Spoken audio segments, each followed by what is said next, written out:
Hi, Scot Orlin with Cinema-Magazine. It is my distinct pleasure to bring you today not necessarily the director, not the writer, but the book author.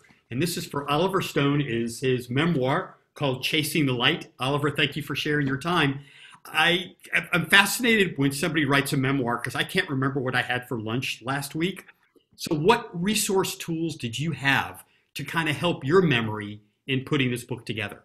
Because you have to watch too many movies, Scott. But I understand.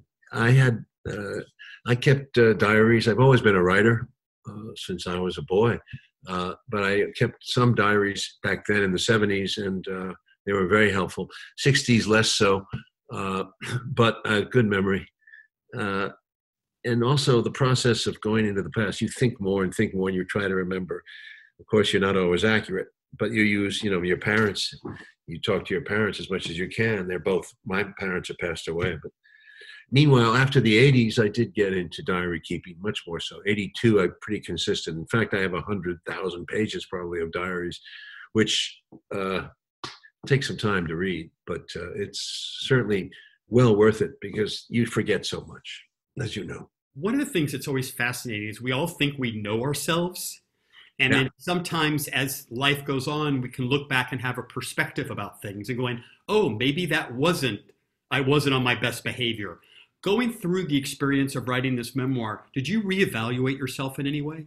Of course, it took 2.5 years of my time. I mean, it wasn't like I didn't take this lightly. It was an example, a chance to re-examine everything that happened, because when you make movies, it goes fast.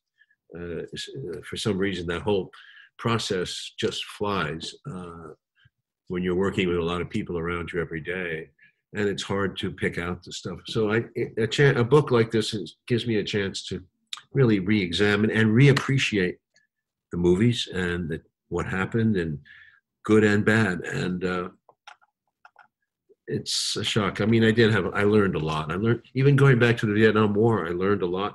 And certainly talking about my parents, I realized that what a fundamental split in character I had in my nature and who I was.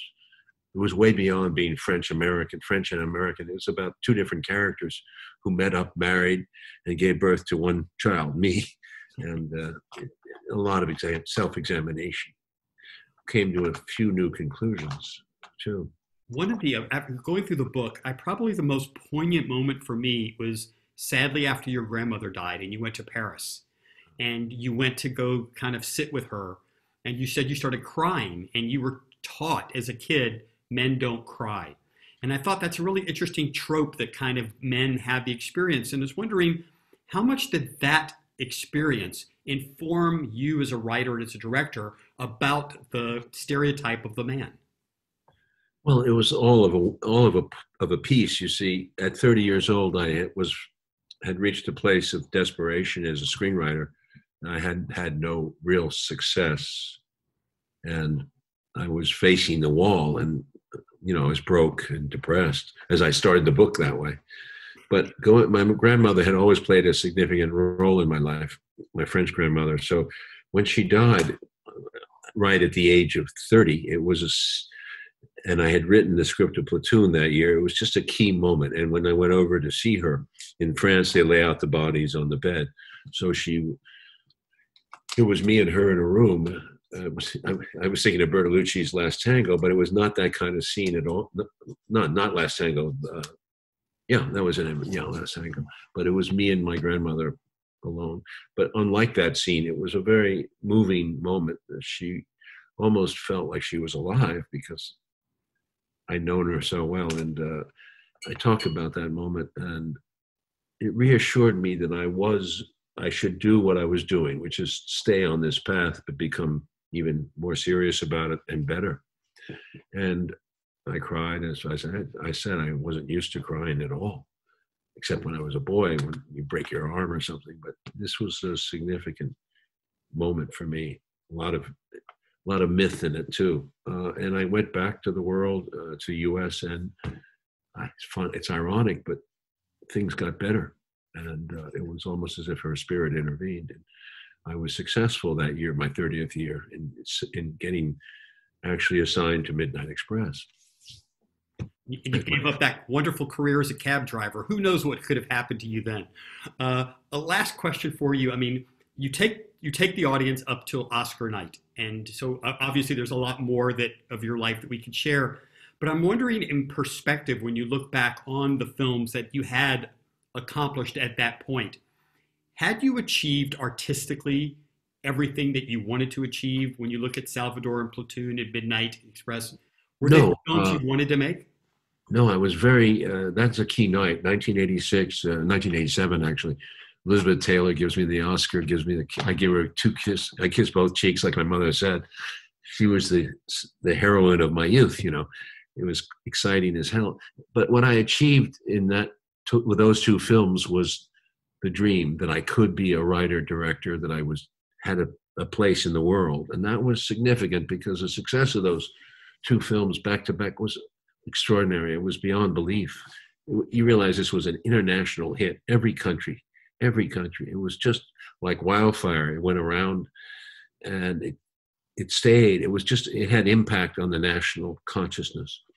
Veterans, letters from famous figures, veterans letters by the dozens came in. It was huge in its impact.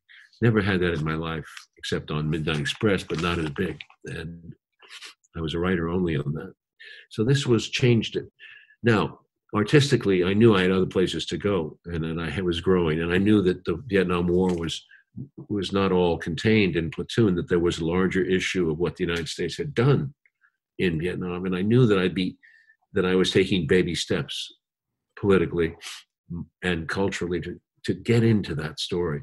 I was resisting it because I was scared of it too. The implications are huge, and you become very critical of your government when you have to go there. And that's where I was going. And after that, I knew that I was on another path. But my directing was primitive still in '86. I mean, I was just getting it down. It got more sophisticated as I went along, but that was I realized the dream, and I realized something that is very important in the life of a man, and especially at 40, when you can get it done and you can be successful at the same time make money. It was amazing. It was absolutely amazing and satisfying. Well, I cannot thank you enough. The book is called Chasing the Light. And you realize one day there's going to be another director and writer who may take this and adapt it into a movie. So be prepared, Oliver Stone. Thanks, Thank Scott. you so much. This is Scot Orlin. Till next time. Appreciate it. Take care.